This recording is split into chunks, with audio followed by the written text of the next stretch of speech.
Baik, Assalamualaikum warahmatullahi wabarakatuh. Waalaikumsalam warahmatullahi wabarakatuh. Bagaimana kabarnya anak-anak hari ini? Baik? Alhamdulillah baik. Alhamdulillah baik ya. Mbak Monik udah sarapan apa belum tadi? Sudah, Bu. Alhamdulillah sudah. Sarapan pakai apa Mbak Monik? Pakai capcay, Bu. Pakai capcay. Mbak Nova pakai apa sarapannya? Tadi pakai sayur sop, Bu. Baik, sayur sop. Sehat semua ya, pakai sayuran semua. Baik, pinter. Nah, selanjutnya sebelum kita memulai pembelajaran pada hari ini, ada baiknya kita berdoa menurut agama dan kepercayaan masing-masing agar pembelajaran kali ini dapat ilmu yang barokah, begitu ya. Baik, ada yang bersedia memimpin doa? Saya, Bu. Silakan Mbak Rosa. Baik, sebelum memimpin pembelajaran hari ini, mari kita berdoa menurut agama dan kepercayaan masing-masing. Berdoa dimulai. Berdoa selesai. Amin, Allahumma amin. Oke anak-anak, sebelum memulai pembelajaran lagi ya, Ibu akan melakukan presentasi terlebih dahulu nggih. Nah, bagi yang namanya Ibu panggil bisa menjawab dengan hadir dan mengangkat tangannya nggih. Yang pertama Rosa Julfaida. Hadir, Bu. Nova Dwiyanti. Hadir, Bu. Ervin Putri Sundari. Hadir, Bu. Sela Jaimatu Rasyida. Hadir, Bu. Dea Wahyu Setio Wulan. Hadir, Bu. Baik, Ayu Alicia Monikyu Erianto. Hadir, Bu. Ivanda Melia Putri. Hadir, Bu. Afifah Warda Ariasti. Hadir, Bu. Nabila Putri Syahrani. Hadir, Bu. Oke, ada yang namanya belum Ibu panggil? Sudah.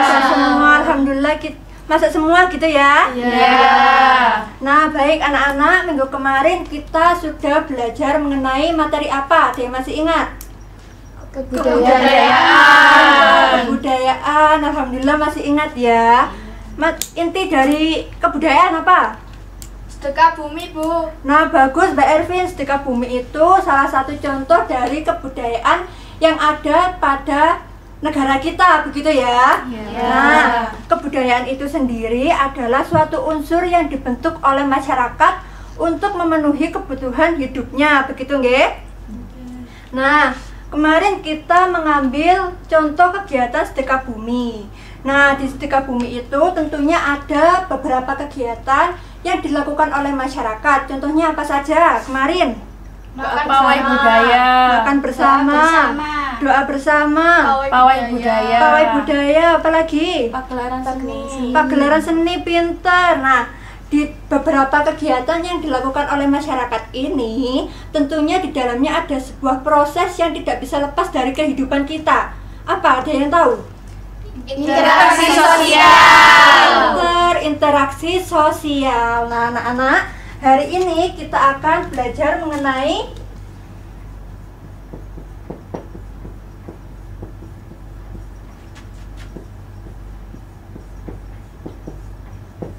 interaksi sosial. Mbak Dea, berangkat sekolah tadi udah pamitan apa belum sama orang tuanya? Sudah, Bu. Sudah. Mbak Rani sudah apa belum? Sudah, Alhamdulillah lah. Contoh pamitan kepada orang tua itu merupakan kegiatan interaksi sosial yang kita lakukan di kehidupan sehari-hari. Nah, begitu nggih anak-anak nggih? Selanjutnya, interaksi sosial itu sangat penting bagi kehidupan kita. Karena apa? Karena kita merupakan makhluk sosial, di mana kita sebagai manusia itu sangat membutuhkan manusia lain untuk bertahan hidup. Betul apa enggak? Betul. Jangan sampai kita menjadi manusia yang jarang atau tidak mau berinteraksi dengan sesama. Contohnya apa? Misal Mbak Rosa mengurung diri terus di kamarnya, nggak mau keluar, nggak mau makan. Jadinya apa? Dia menjadi manusia yang antisosial, begitu ya? Iya. Baik. Nah, pada pembelajaran hari ini, anak-anak semua diharapkan untuk pertama, mampu memahami definisi dari interaksi sosial, begitu ya?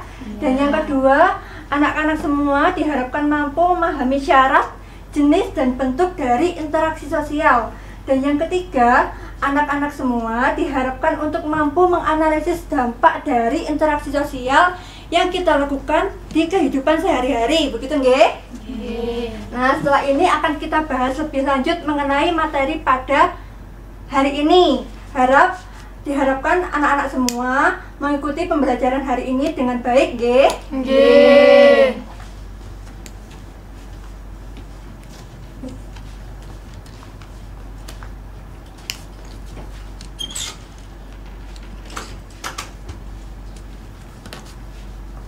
Baik, sebelum kita masuk kepada materi inti, Ibu ingin menayangkan video pendek terkait materi yang akan kita bahas pada pertemuan kali ini. Nah, Ibu ingin kalian semua menyimak dengan seksama video yang akan Ibu tayangkan, ya? Ya. Nah, bagus.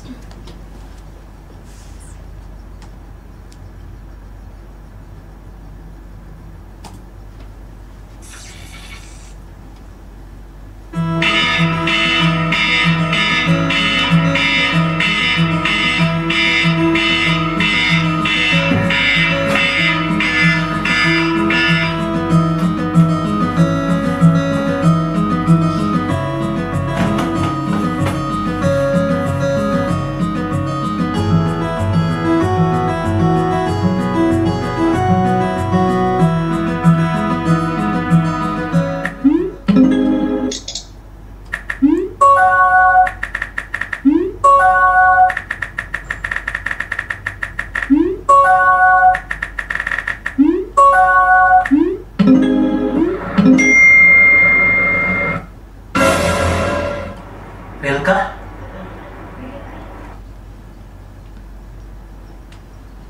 Ivan Hermawan. Sini kamu.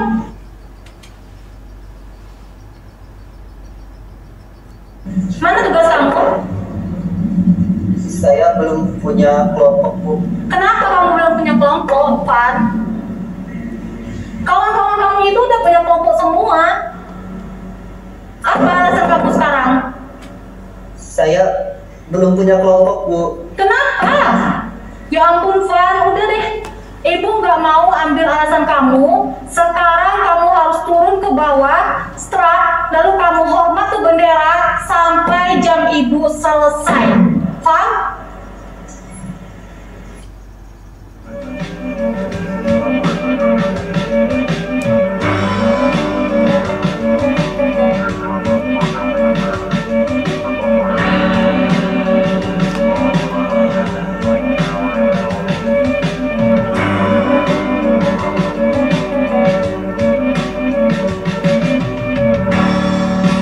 Where'd all the time go? Starting to fly.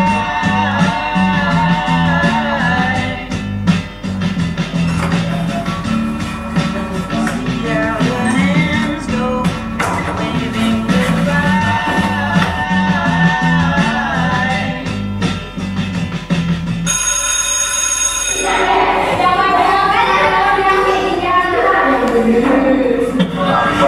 Nih, kantin yuk. Aku juga cowok ya. Mulai kantin ya.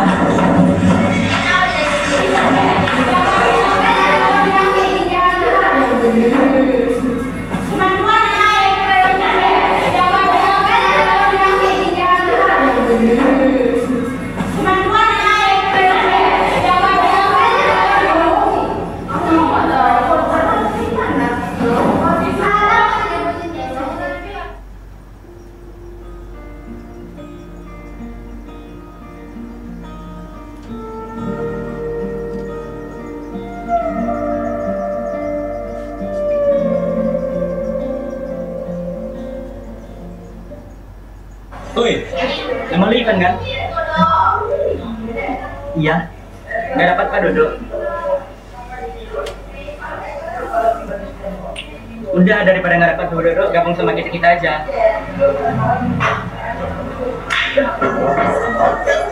Woi, kenalin nih, ini Ivan. Yang teman kelas yang sering duduk di pojokan. Iya. Iya, yang biasanya pakai masker itu kan? Iya. Jadi Baru lihat. Baru aja. Ya ternyata tampan juga ya, tampan.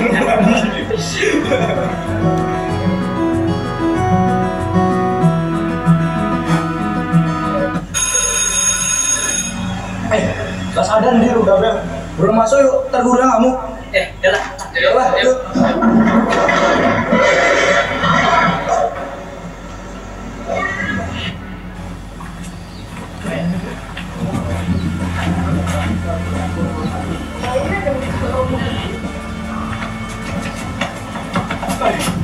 Udah aja lo.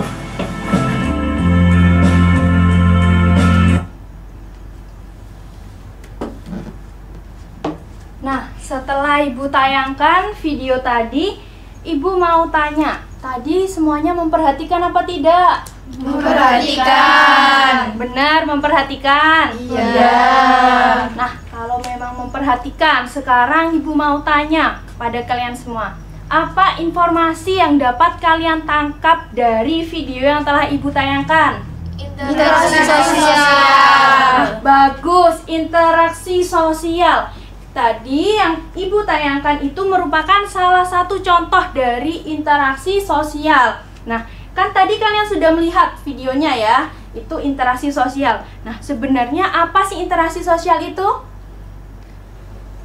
Hubungan timbal balik, Bu. Nah, bagus. Jadi, interaksi sosial itu merupakan hubungan timbal balik antara individu dengan individu yang lainnya. Seperti itu ya.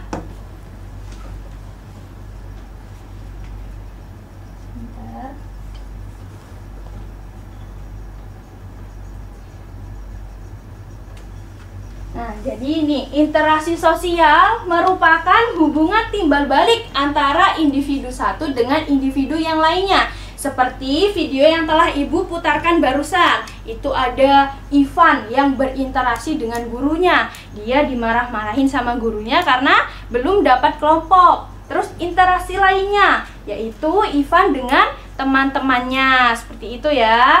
Nah, selanjutnya Ibu mau tanya, interaksi itu penting gak sih untuk makhluk hidup? Penting. Bagus. Kenapa kok penting? Saya, Bu. Silakan Pak Dea. Karena kita sebagai makhluk sosial itu membutuhkan makhluk sosial yang lain dalam kehidupan. Nah, bagus jawabannya Mbak Dea ya. Jadi, pada hakikatnya manusia itu merupakan makhluk sosial yang dalam memenuhi kebutuhan sehari-hari, manusia itu membutuhkan bantuan dari manusia yang lain. Nah, coba saja bayangkan, apabila seseorang itu tidak berinteraksi dengan orang lain, apa yang akan terjadi dalam kehidupan kita? Kita tidak akan ada terbentuknya kehidupan sosial bermasyarakat. Seperti itu ya. Nah, selanjutnya, interaksi sosial itu akan terjadi apabila ada dorongan atau faktor-faktor tertentu ya. Jadi interaksi sosial itu pasti dilakukan karena ada tujuan tertentu dari orang yang melakukan interaksi. Nah, yang pertama, syarat interaksi sosial itu pastinya ada kontak sosial. Nah, kontak sosial sendiri itu tidak hanya dapat dilakukan secara tatap muka, tetapi dapat dilakukan melalui chattingan di WhatsApp, di Instagram, ataupun di Facebook, seperti itu ya. Nah, dalam kontak sosial tentunya ada komunikasi. Nah, komunikasi ini merupakan syarat utama dalam hubungan interaksi gitu. Nah, sekarang Ibu mau tanya, coba Mbak Nova pernah nggak berinteraksi dengan orang lain? Pernah, Bu. Dalam hal apa? Bercerita tentang tugas gitu, PR gitu, Bu. Nah, bagus. Mbak Nova berinteraksi dengan temannya untuk menanyakan PR atau tugas. Nah, Mbak Nova interaksinya tatap muka atau tidak? Tidak, Bu. Tidak, lewat? WhatsApp, Bu. Lewat WhatsApp. Lah, yang dicontohkan oleh Mbak Nova itu termasuk salah satu contoh interaksi sosial, tetapi tidak dengan tatap muka secara langsung, tetapi dengan lewat chattingan. Seperti itu ya. Dapat difahami? Bisa. Nah, Ibu sekarang mau tanya, kalian pernah nggak lihat orang interaksi tetapi tidak ada lawan bicara? Tidak pernah. Jadi syarat interaksi itu apa? Kontak sosial. Nah, bagus. Kontak sosial atau adanya lawan bicara. Seperti itu ya. Dapat difahami? Bisa. Nah, bagus. Lalu yang selanjutnya ada bentuk-bentuk interaksi sosial. Interaksi sosial tidak hanya dalam mengarah pada persatuan atau asosiatif, tetapi interaksi sosial juga dapat mengarah kepada perpecahan atau konflik. Nah, interaksi asosiatif itu interaksi sosial yang mengarah kepada persatuan. Contohnya, kerjasama, akomodasi, asimilasi, dan juga akulturasi. Nah, dapat difahami? Bisa. Nah, sekarang Ibu mau tanya kepada Mbak Monik. Mbak Monik, coba contohkan. Mbak Monik pernah nggak terlibat dalam interaksi sosial yang bersifat asosiatif? Pernah, Bu. Dalam hal apa? Saat kerja kelompok. Nah, bagus. Saat kerja kelompok. Kerja kelompok itu mengarah pada persatuan atau perpecahan? Persatuan. Nah, bagus. Jadi kerja kelompok itu mengarah kepada persatuan karena di dalamnya ada kegiatan yang saling membantu antara satu dengan yang lainnya. Seperti itu.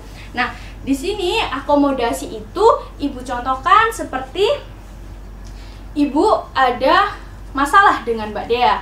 Nah, dari penyelesaian itu, jadi ada orang ketiga yang membantu Ibu dengan Mbak Dea karena Ibu dan Mbak Dea tidak mau berkomunikasi. Jadi ada orang ketiga yang membantu kita untuk saling menyampaikan. Seperti itu ya. Nah, kalau asimilasi itu seperti ini. Mbak Ervin dengan Mbak Rani itu mereka berbeda pendapat. Nah, agar tidak muncul konflik atau perpecahan, mereka berdua itu menurunkan egonya agar saling menghargai pendapat satu sama lain. Seperti itu. Itu namanya asimilasi. Nah, kalau akulturasi, siapa yang bisa menjawab? Nah, akulturasi itu seperti persatuan dua kebudayaan tetapi tidak menghilangkan budaya yang aslinya ya. Dapat difahami? Bisa. Bagus. Nah, yang kedua, disosiatif, yaitu interaksi sosial yang mengarah kepada perpecahan atau konflik. Yang pertama itu ada persaingan. Persaingan di sini itu dapat diartikan menjadi dua, yaitu persaingan secara sehat dan tidak. Kalau persaingan yang secara sehat itu akan mengarah kepada persatuan. Tapi kalau tidak sehat pasti mengarah kepada konflik. Seperti itu ya. Karena di persaingan ini itu tentunya terdapat dua kubu yang ingin sama-sama menang. Seperti itu ya. Nah, yang kedua ada kontravensi. Lalu yang ketiga ada pertikaian. Yang terakhir ada konflik. Di sini ada yang pernah terlibat dalam interaksi disosiatif? Nggak ada, bagus. Nah, Ibu mau tanya, apakah kalau kalian bersaing dengan teman-teman kalian ini untuk mendapatkan ranking 1, itu termasuk interaksi disosiatif atau tidak? Iya. Nah, bagus. Termasuk ke dalam interaksi sosial yang disosiatif karena ada unsur persaingan antara satu dengan yang lainnya. Seperti itu ya. Dapat difahami sampai sini? Bisa. Bagus. Untuk yang selanjutnya, jenis-jenis interaksi sosial. Yang pertama ada individu dengan individu. Seperti Mbak Dea dengan Mbak Monik. Mereka ngobrolin tugas ataupun ngobrol yang lainnya. Lalu yang kedua ada interaksi individu dengan kelompok. Siapa yang dapat mencontohkan? Saya, Bu. Ayo silakan. Contohnya ibu dengan siswanya di kelas. Bagus, Mbak Ivanda. Jadi contoh dari interaksi sosial antara individu dengan kelompok itu seperti kita saat ini. Jadi ibu di sini berperan sebagai individu, kalian berperan sebagai kelompok. Itu ya. Dapat difahami? Bisa. Bagus. Lalu yang selanjutnya ada interaksi kelompok dengan kelompok. Nah, tadi kan sudah dibahas individu dengan individu itu yang bagaimana, individu dengan kelompok itu yang bagaimana. Sekarang kelompok dengan kelompok. Siapa yang mau mencontohkan? Siapa dulu? Silakan Mbak Riris. Tim sepak bola, Bu. Nah, bagus contoh dari Mbak Riris. Kalian pastinya pernah melihat tim sepak bola? Pernah. Pasti di dalam sebuah tim itu ada tim lain yang berperan sebagai lawan. Benar? Benar. Coba bayangkan saja kalau sepak bola itu hanya satu tim. Apakah bisa terjadi? Tidak bisa. Jadi sepak bola itu merupakan salah satu contoh interaksi sosial kelompok dengan kelompok. Nah, ada yang mau mencontohkan lagi selain sepak bola? Saya, Bu. Silakan Mbak Dea. Itu apa pemuda Karang Taruna di desa saya dengan pemuda Karang Taruna di tetangga desa sebelah. Nah, bagus Mbak Dea. Jadi, contoh lain dari interaksi kelompok dengan kelompok itu seperti yang dicontohkan Mbak Dea, yaitu perkumpulan Karang Taruna dari desanya Mbak Dea dengan Karang Taruna dari desa yang lain. Seperti itu ya. Sampai sini ada yang mau ditanyakan? Tidak. Berarti sudah paham semua? Sudah. Nah, baik. Kalau sudah paham semua, Ibu mau nanya mengenai pengalaman pribadi. Coba, Mbak Nova, sebutkan pengalaman pribadi Mbak Nova atas keterlibatan Mbak Nova dalam interaksi sosial yang bersifat kelompok dengan kelompok. Itu Bu, saya pernah jadi anggota Karang Taruna. Jadi ada itu sama desa lain gitu. Nah, bagus Desa. contohnya ya. Jadi pastinya di sini semua sudah tahu Karang Taruna? Sudah. Pasti Karang Taruna itu ada di setiap desa. Mereka bisa melakukan pertemuan. Nah, itu merupakan salah satu contoh dari interaksi sosial antara kelompok dengan kelompok. Bagus. Untuk selanjutnya, ini merupakan contoh ya dari apa yang Ibu contohkan dan teman-teman kalian semua contohkan. Seperti itu. Interaksi individu dengan individu, interaksi individu dengan kelompok, dan juga interaksi kelompok dengan kelompok. Nah, untuk yang terakhir yaitu ada faktor terbentuknya interaksi sosial. Seperti yang Ibu katakan tadi, interaksi sosial itu akan terjadi apabila seseorang itu ada faktor ataupun pendorong untuk melakukan interaksi sosial dengan orang lain. Jadi orang itu pasti punya tujuan ya ataupun maksud tertentu.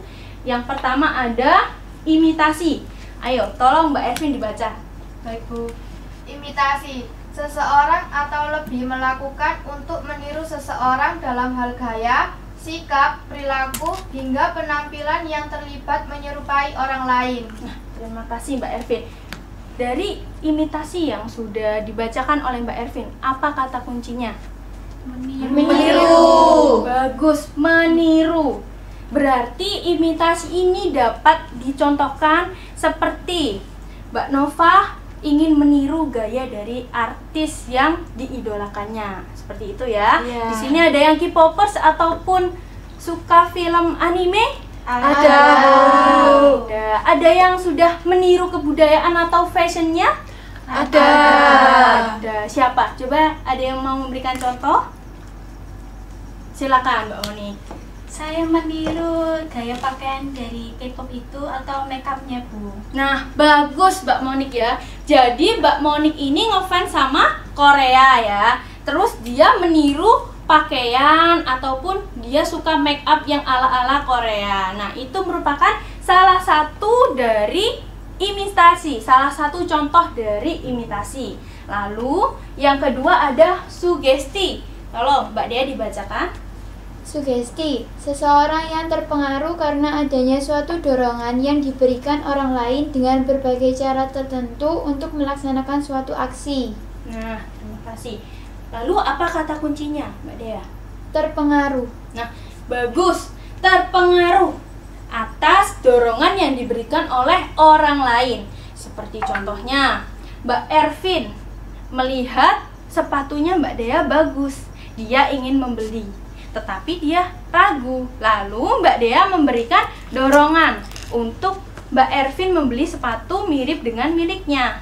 Itu. Nah, Mbak Ervin tidak mau. Tetapi ketika sudah sampai rumah, Mbak Ervin ini malah kepikiran, apa aku beli aja ya sepatunya? Seperti itu. Akhirnya Mbak Ervin ini terpengaruh sama omongannya Mbak Dea. Karena Mbak Dea sudah seperti mempengaruhi Mbak Ervin, ayo beli saja sepatunya bagus, kualitasnya bagus. Nah, akhirnya Mbak Ervin ini terpengaruh. Dan akhirnya dia membeli sepatu yang digunakan seperti milik Mbak Dea. Seperti itu contohnya.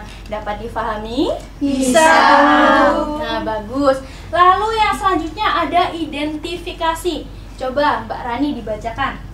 Identifikasi, suatu pemberian tanda ciri khas sehingga sebenarnya ini berkaitan dengan imitasi seseorang dengan keinginan sama atau identik bahkan serupa dengan orang lain. Nah, jadi imitasi sama identifikasi ini mirip. Kalian jangan terkecoh. Nah, kalau imitasi itu kita meniru gaya orang lain. Tetapi identifikasi ini kita berkeinginan, memiliki keinginan untuk meniru, tapi hanya sebatas berkeinginan. Seperti itu ya. Seperti tadi, contohnya umpama Mbak Ervin ingin beli sepatu. Kalau dia tidak membeli, berarti dia hanya teridentifikasi, ingin meniru Mbak Dea. Tapi kalau dia membeli, berarti dia termasuk ke dalam imitasi. Seperti itu ya. Paham? Dapat difahami? Bisa. Nah, bagus. Lalu yang selanjutnya ada simpati. Coba Mbak Sela dibacakan.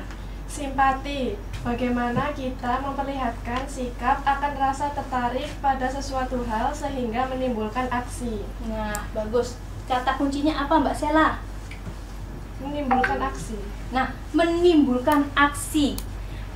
Lalu, coba dibacakan yang empati. Mbak Rosa. Empati merupakan menunjukkan sikap atau rasa kepada orang lain, baik itu kebahagiaan maupun kesedihan. Kata kuncinya apa Mbak Rosa? Menunjukkan rasa. Menunjukkan rasa. Tadi kalau simpati itu menimbulkan aksi, tetapi kalau empati itu menunjukkan rasa. Menurut anak-anak semua beda nggak? Beda. Bagus, beda ya simpati dan empati. Jadi kalian jangan terkecoh. Nah, jadi kalau simpati itu suatu dorongan untuk kita dapat menimbulkan aksi. Tetapi kalau empati itu hanya kita menunjukkan sikap peduli ataupun sikap bahagia, sedih atas apa yang terjadi kepada orang lain. Seperti itu. Nah, Ibu mau tanya, siapa yang dapat memberikan contoh dari simpati dan juga empati? Angkat tangan. Silakan Mbak Riris. Kalau simpati itu ketika ada orang yang meninggal, kita merasa kasihan dan mengunjungi rumahnya. Kalau empati itu hanya rasa kasihan. Nah, bagus contoh dari Mbak Riris ya. Jadi dia itu mencontohkan kalau simpati kita itu menunjukkan rasa peduli lalu mengunjungi orang yang sedang berduka. Tetapi kalau hanya empati, kita hanya menunjukkan ikut rasa sedih seperti itu ya atas apa yang terjadi kepada orang lain. Seperti contohnya, ibu pergi ke pasar melihat seorang pengemis. Ibu merasa kasihan, lalu ibu memberinya makanan. Nah, itu merupakan salah satu simpati karena dibarengi dengan aksi ya atau tindakan. Tetapi kalau ibu hanya ikut merasakan sedih, iya sedih ya pengemisnya tidak bisa makan, tidak dapat uang. Nah, itu artinya ibu berempati. Nah, sebelum orang melakukan aksi, tentunya orang itu akan berempati terlebih dahulu ya. Jadi sebenarnya ini tuh suatu yang berkesinambungan atau yang berhubungan. Kita empati terlebih dahulu, baru kita bersimpati kepada orang lain. Seperti itu. Ada yang mau ditanyakan? Tidak. Berarti sampai sini sudah dipahami semua? Sudah. Bagus.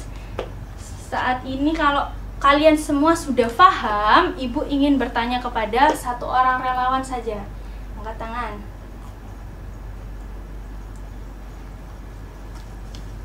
Siapa yang mau? Saya.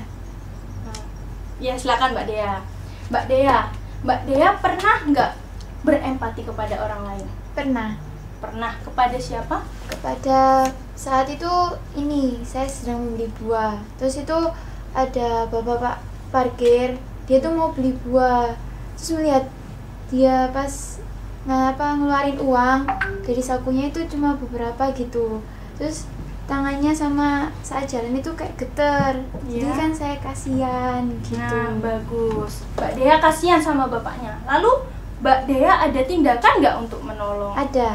Nah, apa itu? Saya membelikan buahnya. Jadi saya yang membayar. Oh, bagus ya. Mbak Dea ini memiliki empati yang tinggi terhadap orang lain. Mbak Dea kasihan melihat bapak-bapak tidak bisa membeli buah. Akhirnya dia mengambil tindakan atau dia bersimpati untuk membelikan bapak-bapak tersebut buah. Seperti itu ya. Dapat difahami? Bisa. Nah, bagus. Ada yang mau ditanyakan? Tidak. Baik. Lalu, pastinya orang berinteraksi itu tidak hanya berdampak positif, tetapi juga akan berdampak negatif. Dampak positif dari interaksi sosial itu yang pertama ada meningkatkan solidaritas atau mempererat hubungan. Pastinya karena di dalam interaksi sosial itu ada komunikasi dan kontak sosial. Seperti Mbak Rosa halal bihalal ke rumah Mbak Moni. Hal itu akan mempererat hubungan silaturahmi antara mereka berdua. Seperti itu. Lalu yang kedua ada memperluas jaringan sosial. Sekarang gini, kalau orang tidak mau berinteraksi dengan orang lain, apa yang akan terjadi pada orang itu? Orang itu akan menjadi orang yang antisosial. Dan kehidupan sosial yang bermasyarakat itu tidak akan terbentuk. Ya. Bagaimana cara mengatasinya? Cara mengatasinya dengan berinteraksi dengan orang lain. Seperti itu ya. Lalu yang ketiga ada meningkatkan pengembangan diri. Pastinya di dalam sebuah interaksi sosial itu ada hubungan timbal balik. Ada orang yang bertukar pendapat dan juga menerima curhatan atau pendapat orang lain. Seperti itu. Pastinya pendapat orang lain atau argumentasi yang diberikan orang lain itu dapat memberikan kita pelajaran yang baru, ilmu yang baru untuk kita. Seperti itu ya. Nah, beda lagi kalau orang yang antisosial itu pasti dia akan stuck atau tetap segitu-segitu aja pemikirannya. Dapat difahami? Bisa. Bagus. Nah, untuk yang selanjutnya, interaksi sosial yang berdampak negatif seperti konflik dan ketegangan. Pastinya kan, kalau kita salah satu contoh dari interaksi disosiatif tadi apa? Pertikaian. Bagus, apalagi? Tawuran, bagus, apalagi? Persaingan, bagus. Jadi, interaksi sosial yang mengarah kepada perpecahan itu ada tawuran, terus persaingan, terus pertikaian. Nah, itu pastinya akan menimbulkan konflik dan juga ketegangan. Seperti itu. Kayak kalian ketika menonton lomba, itu kan sebuah persaingan ya. Nah, pastinya itu kalian tegang. Kalau kalian mendukung kubu yang satu, kalian ingin kubu kalian menang. Sepanjang menonton, kalian pasti akan tegang ya. Ayo gitu. Seperti kalau kalian menonton sepak bola ataupun lomba-lomba yang lainnya. Seperti itu ya. Nah, kalau tawuran itu pasti akan menimbulkan konflik dan juga merugikan orang lain. Seperti itu ya. Lalu yang kedua ada diskriminasi atau perlakuan tidak adil berdasarkan perbedaan ya. Nah, jadi contohnya Mbak Dea memiliki pendapat yang berbeda dengan teman-teman sekelasnya. Nah, Mbak Dea ini akan mendapatkan diskriminasi karena menurut orang-orang atau mayoritas pendapatnya yang sama, Mbak Dea ini kok berbeda sendiri. Akhirnya Mbak Dea ini tidak mendapatkan perlakuan yang adil. Seperti kalian memperlakukan orang-orang yang memang sependapat dengan kalian. Seperti itu ya. Dapat difahami? Bisa. Nah, bagus. Yang terakhir, pengaruh negatif, tindakan atau sikap yang merugikan individu atau kelompok. Seperti yang dicontohkan Mbak Monik, tawuran. Tawuran itu merugikan siapa saja? Coba. Masyarakat. Nah, bagus. Diri sendiri dan juga masyarakat. Tentunya tawuran itu sangat bahaya ya. Bahaya pada diri sendiri dan juga membahayakan masyarakat yang ada di sekitarnya. Seperti itu. Dapat difahami? Bisa. Dapat difahami? Bisa. Nah, bagus. Sekarang kalau teman-teman semua sudah paham, Ibu ingin bertanya kepada Mbak Ivanda. Coba, Mbak Ivanda pernah nggak menjumpai salah satu contoh dari interaksi disosiatif yang ada di sekitar Mbak Ivanda? Pernah, Bu. Contohnya? Teman bertengkar. Nah, bagus, teman bertengkar. Bagaimana cara melerainya? Mengasih solusi biar bisa damai. Nah, bagus. Memberi solusi agar mereka bisa berdamai. Artinya, itu Mbak Ivanda sebagai orang ketiga yang melerai teman-temannya yang sedang bertengkar. Seperti itu ya. Dapat difahami? Bisa. Bagus. Sekarang ada yang ingin ditanyakan? Saya, Bu. Silakan Mbak Rosa. Apa upaya yang dapat dilakukan untuk menjauhkan kita dari konflik yang timbul karena adanya interaksi sosial? Nah, sangat bagus pertanyaannya Mbak Rosa ini, sangat bagus ya. Jadi Mbak Rosa ini tanya, bagaimana upaya yang dapat kita lakukan untuk menjauhi konflik yang timbul akibat dari interaksi sosial? Siapa yang mau membantu Ibu untuk menjawab pertanyaan dari Mbak Rosa? Saya.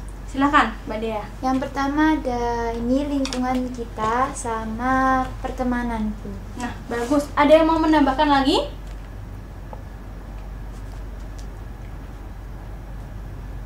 Siapa yang mau menambahkan jawaban dari Mbak Dea?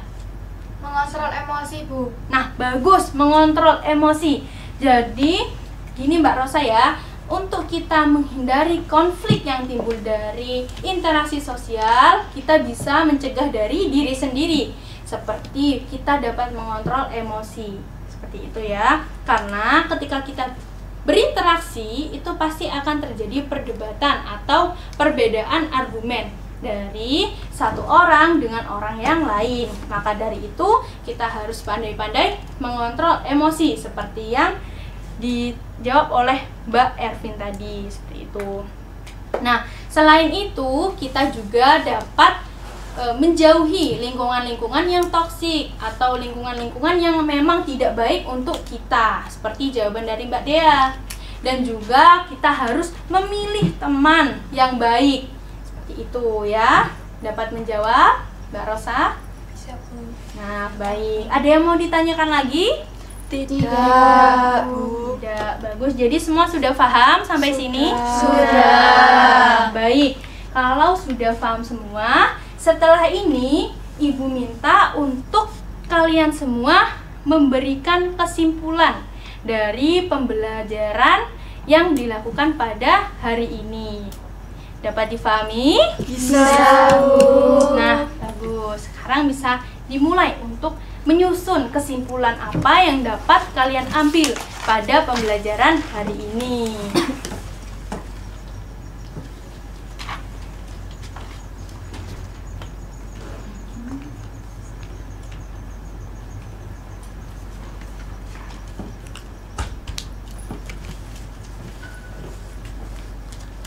masih pada semangat atau udah pada capek ini semuanya? Capek.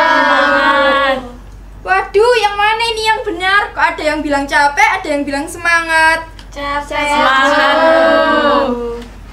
Biar lebih semangat lagi, Ibu punya 2 buah snack. Di belakang snack ini masing-masing mempunyai pertanyaan. Ibu butuh 2 orang sukarelawan untuk bantu menjawab pertanyaannya. Ada yang mau membantu? Ayo angkat tangan. Saya, Bu. Oke, Mbak Dea dan Mbak Ervin ya.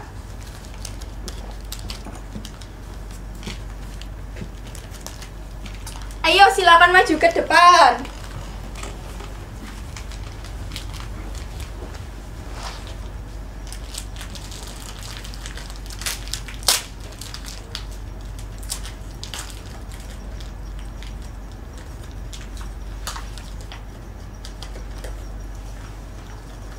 Ayo Mbak Dea, dapat pertanyaan apa?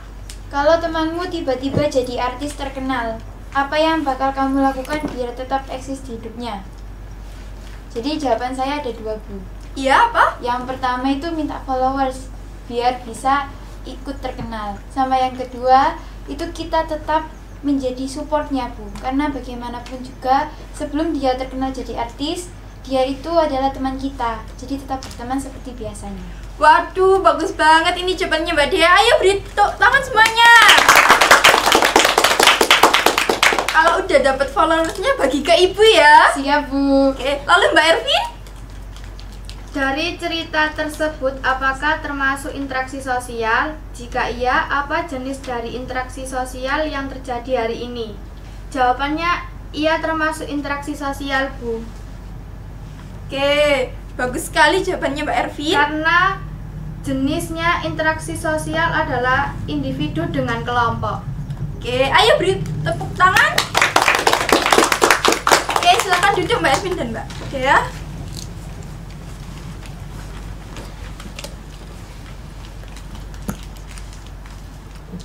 Untuk lebih memperkuat materi pada hari ini, Ibu ingin bertanya pada kalian.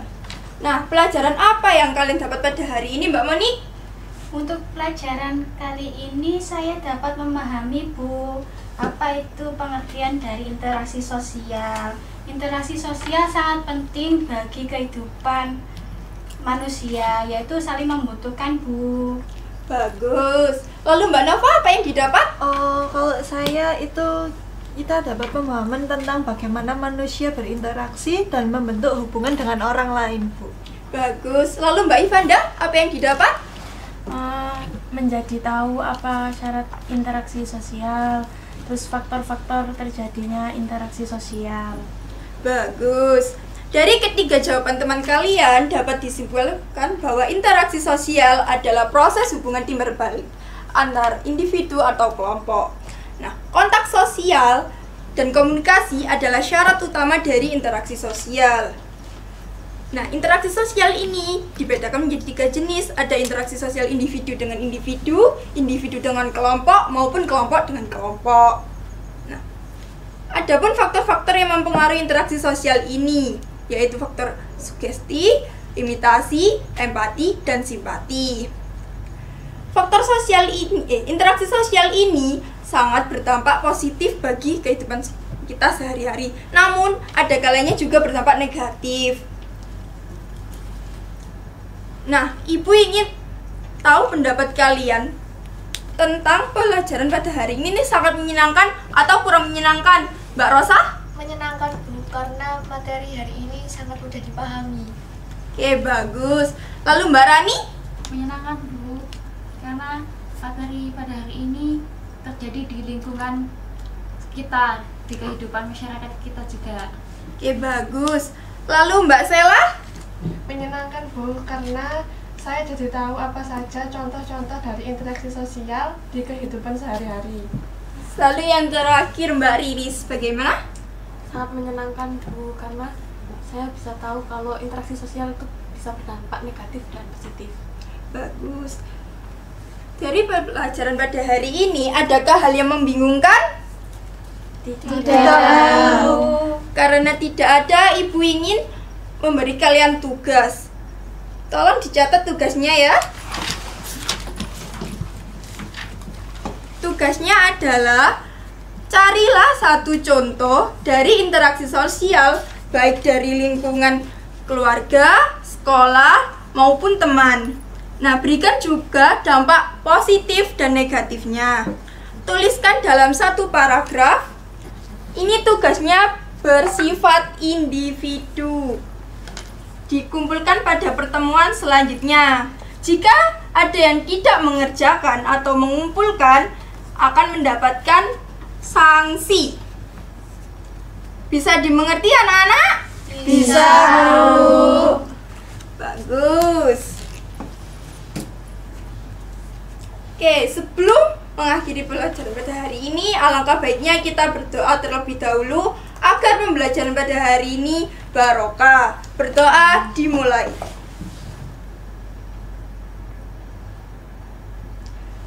Berdoa selesai. Semoga materi pada hari ini dapat berguna untuk kehidupan kita kemudian hari. Ibu ucapkan Assalamualaikum warahmatullahi wabarakatuh. Waalaikumsalam warahmatullahi wabarakatuh.